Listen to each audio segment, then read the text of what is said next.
Hey guys, Brassvex. Hi, hey. Now I'm really self-conscious. Woo! Hey guys, Brassvex here. Let me know if this one sounds familiar. Out of nowhere, a ton of review videos on a product have come out, all of them roughly at the same time, and all of them seemingly are quite promising. That's right, you've been review embargoed once again. The usual suspect is here, Springfield Armory, and this time it's the Springfield Kuna. I'll be honest, I've actually been interested in buying a PCC for quite some time now, with 5.56 prices seemingly stabilizing just shy of under 50 cents per round. Well, being able to shoot with something a little bit more affordable would be nice, especially since a lot of my drills don't really require 5.56 to perform. We're doing it, 25 yards and in. And on the surface, despite the fact that, and yes, I'm calling some people out on this, most reviews being seemingly a single range or two range trips on this product, a lot of stuff about this thing seems fairly promising. Roller delayed, ambidextrous controls, cheap magazines, and overall a cheap price tag. Well, I had the opportunity to buy one of these, and well, let's go ahead and check them out, see if the hype and everything is worth it. And yeah, I forgot the script, so I'm kind of rambling right now. Yeah, send it.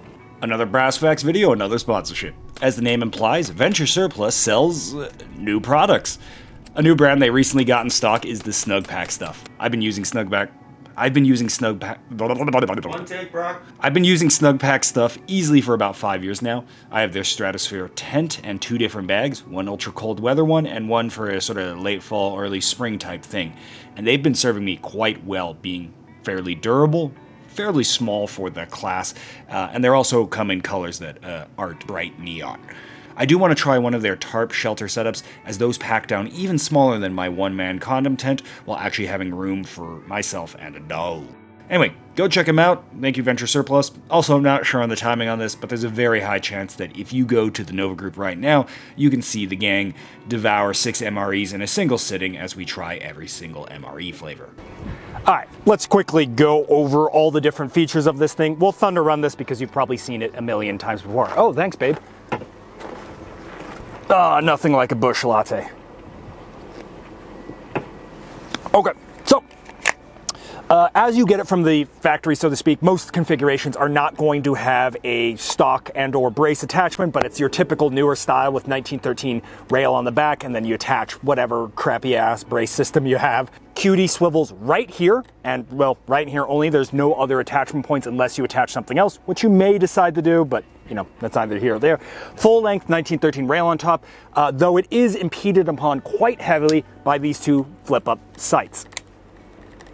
Son of a... We'll talk about those more in a second. As we get to the actual controls, we have the usual new Springfield Armory. It's totally not stippling job, which is actually quite nice. The safety itself is decent. Once again, we'll get more into that as well, but ambidextrous on both sides. We also have a magazine release on the left side, and standard for righties, the right side. Bolt release, left side and right side. So typical, AR-15-esque mirror controls. Charging handle feels surprisingly nice and kind of fun to diddle with. You want to take your bit about the charging handle again, because you said it's fun to diddle. That's not a word you should be using. Where it kind of locks slightly to the rear with a detent, and then you can charge the gun like so. And the rifle or pistol comes apart in standard AR-15 fashion, where you punch out little roll pins, and then the gun can kind of pivot apart like so. So a little bit more stuff on the upper, but standard affair. The grip itself can be replaced by AR-15 grips, though I doubt anyone will. It's a good grip angle. It's kind of a K2 style, once again with that added grip. Maybe it goes up a little high. I'd like the beaver tail to come down a tiny bit, but all in all, really personal preference. I have mine set up with a Huxworks 9mm flow style can. I've already forgot the name because all of their names are completely ridiculous. I have a standard Arisaka 1-cell light on a little swivel thing with a Meteor Concepts Pro body adapter, whatever they call it. And then a light switch over here. I'd rather put it up here, but if I have a light switch up here, my hand gets roasted by the ejection port. So beyond that, yeah, simple rifle, M-lock up front, whatever. Okay, cool. So overall, a perfectly serviceable setup with some exceptions, and this will be a reoccurring theme throughout the review. It's worth noting a lot of what I'm going to mention is nitpicks, especially at this price point, but it's a saturated market and it pays to understand what you're getting. So let's get into it. Let's start with the sights. I like backup sights. Backup sights are good, but these backup sights leave a lot to be desired. Despite folding into the frame, they are not flush and have a upwards protrusion, so you can, for some reason, use these as pistol sights. Man, that sure does sound cool when you hear it in a gun review, but in practice, you can't use these pistol sights when anything is on the rail, and if there's nothing on the rail, you're just going to flip up these much more usable sights. This really feels like a vestigial European SMG concept where people are still paying lip service to the idea of using these with slings and no stocks. And it's not like these are free additions. These sights take up a significant portion of specifically the forward rail area, actually pushing your first usable 1913 slot way back. Mostly irrelevant if all you're going to do is a tape switch, but if you want to do some cool guy stuff with night vision, this really actually pushes your lamp quite far back. And while the deployed sights are quite nice actually, they're adjustable for windage and elevations, they don't really work all that great as backup sights, as they're configured for direct mounted optics, which is not how I see most people wanting to run this thing. So if you're using a lower 1/3 or an absolute height red dot sight, you're going to find these sights will look straight into the back of your mount. So, yeah, they're removable, but for modern firearms, this really felt like a missed opportunity to do something like, say, I don't know, flush-fitting iron sights on the Tavor. The ambi controls tell a similar story. From a lefty's perspective, the mag release is so damn stiff, I basically gave up using it, and while better, the right side controls are similarly quite stiff. In fact, the entire lower seems to be suffering from a serious case of plastic-on-plastic friction and oversized, undersized, whatever parts, with the safety being so grindy that most people will find themselves unable to return the gun back to safe while using a thumb-only technique. If you use the index sweep technique to get the gun back on safe, you'll find you'll have significantly more than the force required to overcome this plastic-on-plastic binding. In fact, I didn't even realize how stiff the safety was because I never do the thumb return safe technique. The magazine, once again, similarly seems to want to bind a lot, and slightly off-axis inserts on a full magazine and mag drops exhibit a lot more plastic-on-plastic binding, likely made worse by the Utah moon dust present here in the summer. Not enough of an issue, but once again, all of this is coming together to make the controls on this thing feel distinctly very, very clunky. Alright, let's talk trigger. It's got a first stage, followed by a firmed wall, followed by just a surprising amount of creep given how much this thing has been talked up.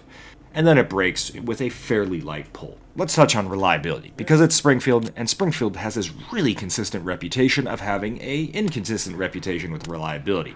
And I'm happy to say this thing is quite reliable. In fact, probably one of the most reliable PCCs I've ever owned in recent memory, including stuff like the TP9, SIG MPX, or Strybog. Holy shit, they did it. Springfield released a reliable gun, which makes it the second one, I believe, gets this distinction, with the Hellion being the other one. Actually, okay, both of those are made by HS Products. I'm beginning to see a trend. I shot mine just shy of 2,000 rounds, and the person I bought it from is a goddamn red-blooded American patriot and dumped 3,000 rounds into trash as God intended. He also passed it around to all of his friends who similarly treat it like the village bicycle, so between me and him, we're easily over 5,000 rounds, and it's still going strong. The only exception is 2 malfunctions. One of which was where the magazine bound up on the last round in the magazine, where it was not high enough to catch the action, causing a click-type malfunction on what is essentially an empty magazine. Running the charging handle would not have the round push back up. I had a second malfunction where the bolt did not fully seat on a bolt lock reload on a full magazine. Where the fuck is it? Fuck. Rusty. I also had to make about 500 rounds of steel ammunition vanish, which made the magazine issue that I just mentioned earlier significantly more. Basically every single magazine, and you'll see that throughout the video. But the age of steel is over. Steel in plastic magazines is a dumb idea, and overall I do not count these against the firearm. Be aware of that when you see that malfunction repeat throughout the video. It doesn't really count. Overall, I would consider this gun incredibly reliable, even suppressed. Accuracy was boring. I would say it's significantly more consistent than any of the chassis guns, but not significantly more accurate.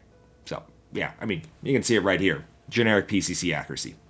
If you're wanting to be spicy tonight and want to get seriously fucked up, go watch any Kuna review and take a shot when someone says the phrase, roller delayed.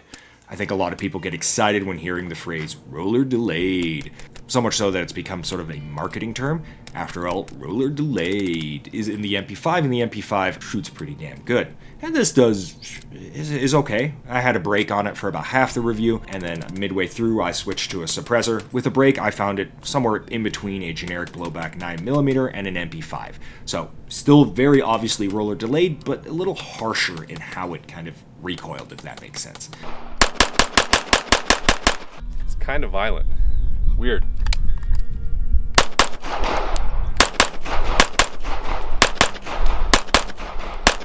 You throw in the Huxwork suppressor and that gap closes significantly. Though the front-heavy nature of the Kuna tends to really exaggerate the bad components of roller-delayed guns, and it very much seesaws up and down. You can't really see it in my footage because it's obviously very subtle, but go watch any of the numerous shorts or reviews on the Kuna where it's being shot, we'll just say generously, a little half-assed, and you'll see the tendency of this gun to want to dip below the sightlines when shooting it fast, and that's something you're going to kind of have to manage. So yeah, it's a harsher, little snappier version of roller delayed. I guess I heard roller delayed and I was expecting it to be a little softer shooting, especially with the flow can. It's a bit harsh, isn't it? It's a bit punchy, a little bit jumpy. But yeah, no, seems nice. Trigger's not bad. Ergonomics are a little stiff, but it's also set up for lefty, so everything's kind of throwing me. I'll be honest, that was my 10-minute review in 15 seconds. Well, I do this for a living. So I think the conclusion is pretty boring because this ultimately is a pretty boring PCC, but that's not necessarily a bad thing. Nothing on here is really executed upon exceptionally well, but there's also nothing majorly wrong about it. So it kind of comes together to create an overall decently competent package, and it does so at a price tag that is incredibly competitive with magazines that are decent and well priced once again, to make for something that is actually a pretty easy recommend. Can you get better on the market? Oh, absolutely. Can you get much better without spending a shitload of money? No, not really. So, all in all, I'm pretty happy with the Kuna despite some of the slight inconsistencies and issues, and I'll probably be keeping it to kind of see where the aftermarket ends up going. Before sending you off, I think the one thing on everyone's mind and why this thing is sort of getting overhyped vibes is that this thing is basically a Strybog A3. Same price when you consider the extra magazine, both roller delayed, and both made approximately in the same location, give or take about a third the size of Texas. All the differences are also quite subtle. The Strybog has slightly nicer controls and less sticky mag release without that feeling of sort of plastic on plastic contact, while the Kuna looks a bit more modern and has AR-15 style controls. Really the biggest difference is going to be the overall size. The Kuna has a much better form factor for practical PCC usage, while the Strybog is a bit larger, which is much nicer for shooting, but once again not so nice to do actual PCC things, especially when you put a can on it. In fact, these things are so similar, I'm not entirely convinced that these aren't sharing some internal parts, as they feel so very similar, especially when you run the charging handle. I'd personally still go with the Kuna, mostly because Strybog has burnt me one too many times, and the overall size and the significant momentum behind the Kuna makes for an overall better gun long term. In fact, the Kuna, despite being significantly newer, already has significant momentum behind it, and I'm very excited to try out the new lower that's coming out later this summer, I believe, that can take both Scorpion magazines and an FRT, making for a very exciting package. Anyway, that's the spiel. Thanks for watching. Here's your Nova clip. What do you need, Nova? What is it? What do you want, Nova? What is it, girl? What? What is it? What do you want? Oh, looks over there. The snacks. Oh, is that what you want? What do you want?